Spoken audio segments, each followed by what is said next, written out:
Hai Sobat SIC, welcome back to Sharing is Caring, yaitu suatu wadah yang terbentuk karena adanya keresahan-keresahan yang muncul dalam kehidupan kami sehari-hari. Dan kami coba mencari jawabannya dari sahabat-sahabat spesial kami. Semoga sharing ini dapat menambah referensi dan bermanfaat untuk Sobat SIC.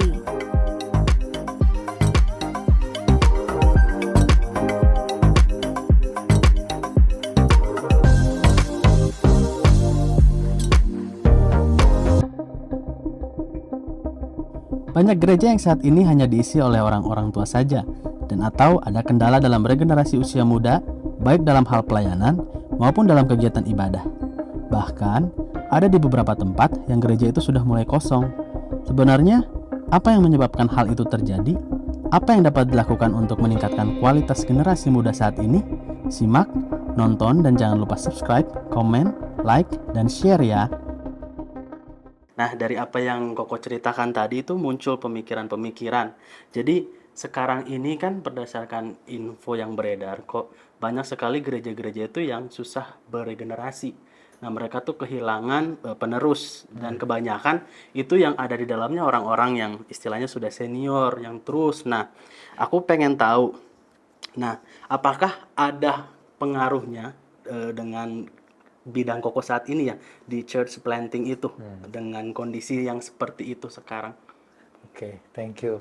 Jadi apakah korelasi langsungnya? Tapi mungkin saya nggak bisa bilang langsung, tetapi ada hubungan di mana karena kami waktu merintis gereja kita melihat next generations, kita melihat next generation untuk mendengar Injil, menghidupi berita Injil gitu ya. Jadi mungkin itu panggilan buat kita yang di gereja. Jadi ini saya bicara dua hal ya. Pertama buat yang sudah berumur, kita mungkin udah dewasa, kita udah banyak melayani.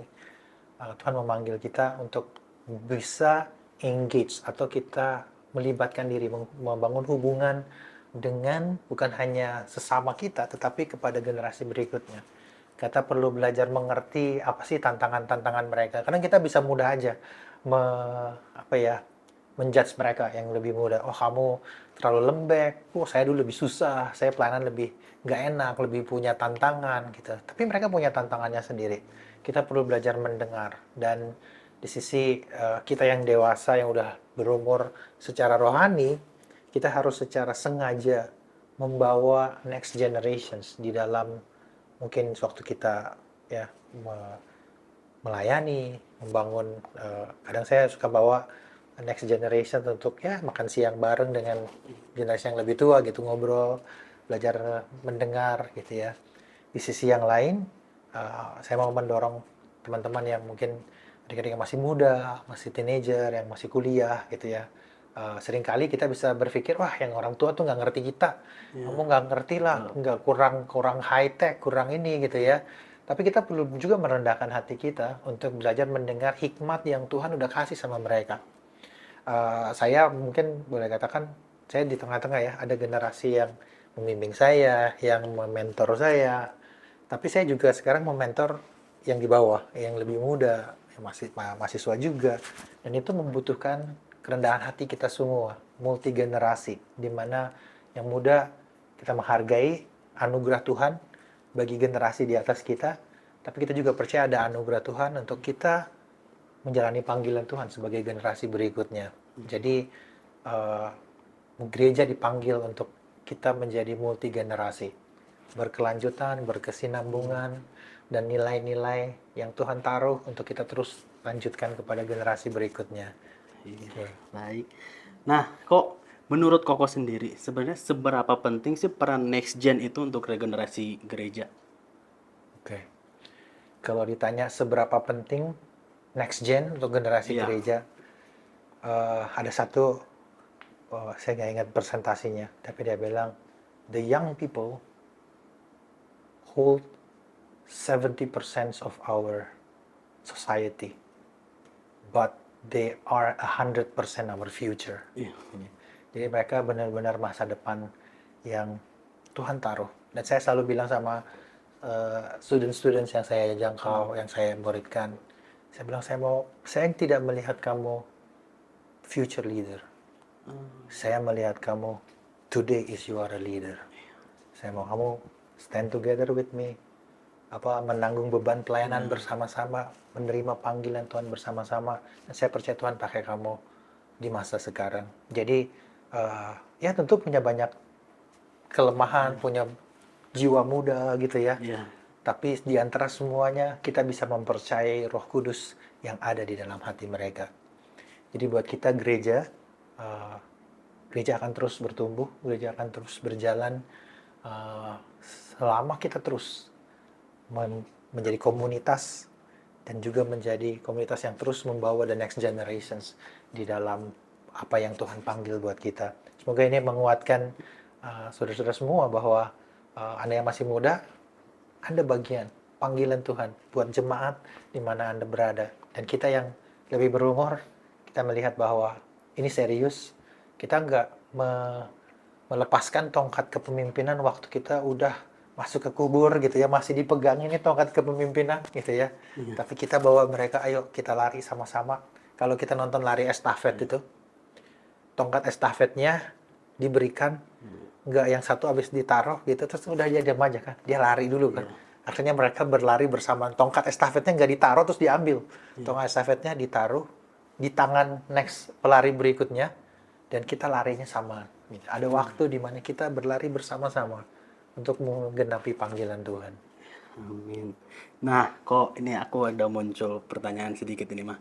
Jadi kan memang kita harus merangkul, berarti terus tadi seperti yang ilustrasi estafet itu juga kan harus bersama-sama, ada waktunya kita sama-sama dengan next gen. Nah, tapi menurut Koko sendiri bagaimana nih, kan banyak sekarang fenomena yang lagi maksudnya sudah berjalan sekarang itu, anak muda tuh pengennya yang serba instan, pengen tiba-tiba nggak mau lewati prosesnya, tiba-tiba pengen langsung jadi pemimpin misalkan, contohnya seperti itu, nggak mau ngelewatin proses panjang seperti yang mungkin Koko lalui dulu sebelum menjadi seorang leader.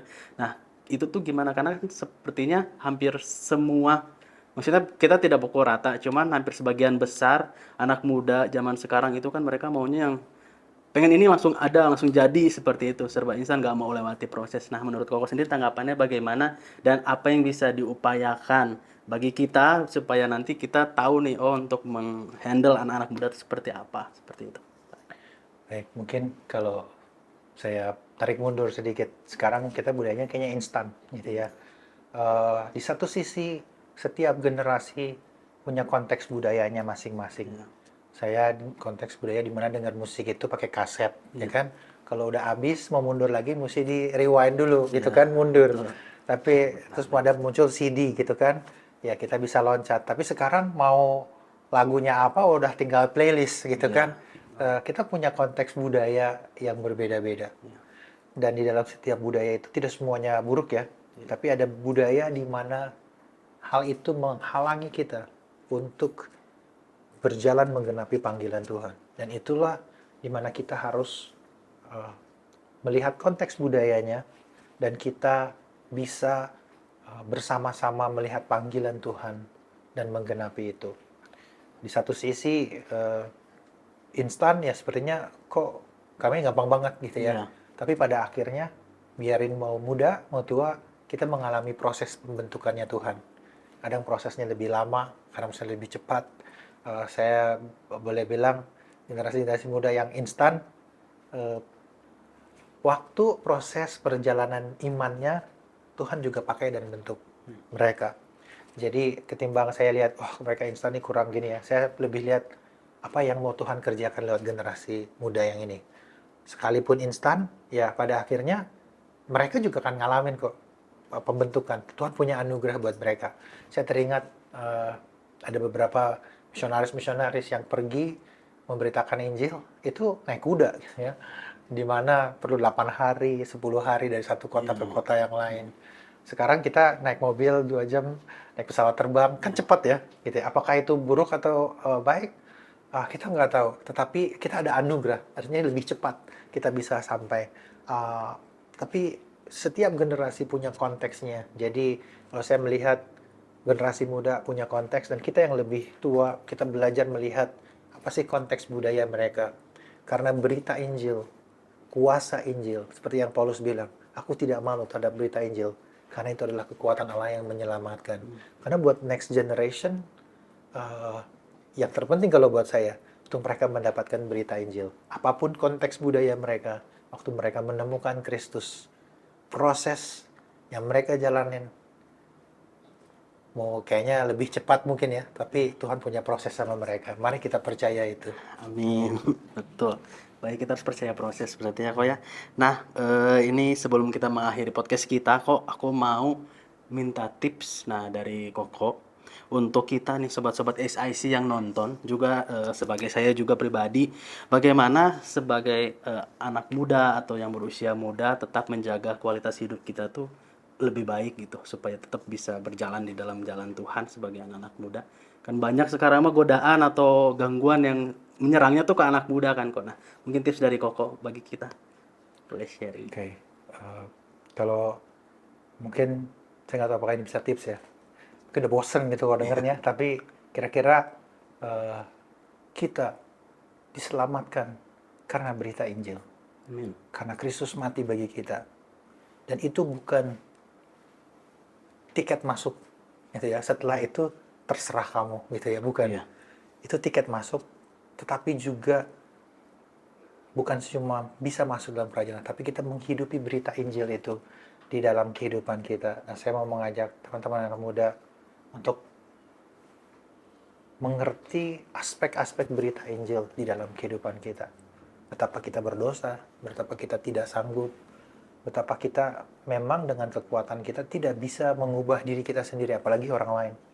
Tapi itulah kekristenan, di mana bukan apa yang saya lakukan, tapi apa yang Tuhan sudah lakukan bagi kita. Jadi kadang kalau kita mengalami godaan sebagai anak muda, mungkin godaan nggak cuma anak muda ya, kita sebagai manusia, kita sama-sama tidak sanggup. Oleh sebab itu kita perlu terus menghampiri Tuhan, mencari Tuhan, berjalan di dalam panggilan Tuhan dalam hidup kita. Dan dalam banyak hal, mungkin kita generasi di mana kita bisa semakin individualistik ya.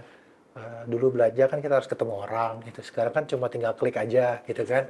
Dan kita perlu satu sama lain. Jadi buat teman-teman di sini ya, kita terus semakin perlu berita Injil.